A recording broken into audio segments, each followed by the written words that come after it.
Herzlich willkommen zu einer neuen Folge Lagerfeuerwissen. Heute werde ich euch zeigen, wie man ganz einfach Feuer machen kann.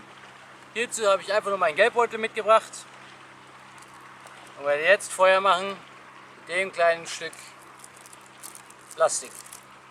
Es handelt sich hierbei um eine Fresnel-Linse, die 1822 vom Auguste Jean Fresnel schon erfunden worden ist. Ursprünglich war der Einsatz gedacht für Leuchttürme.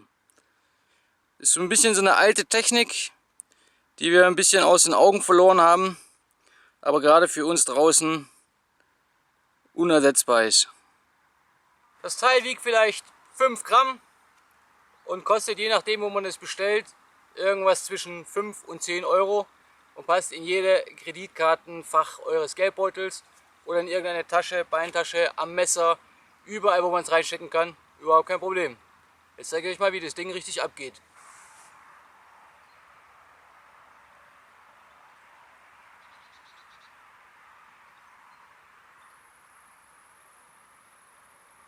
Zack, da raucht es schon.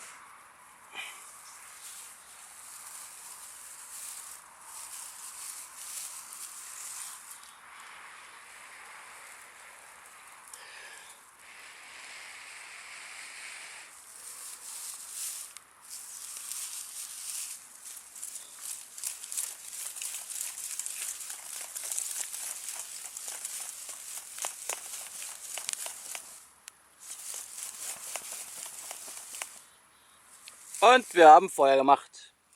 Die Linse kann natürlich auch für Erste Hilfe benutzt werden. Wie ihr seht, hat es eine vergrößernde Wirkung und könnt so auch leichte Dornen, Stacheln oder ähnliches leicht erkennen und rausziehen. Wie ihr seht, es ist heute sogar ein bisschen bewölkt. Das heißt, es ist nicht das schönste Wetter und trotz alledem hat die Linse hervorragende Arbeit geleistet. Wenn ich gewusst hätte, wie einfach das eigentlich geht mit so einem Ding, hätte ich meinen Parabolspiegel oder meinen Laser aus der Dose nie gemacht. Wer das Video nicht gesehen hat, schaut es euch an.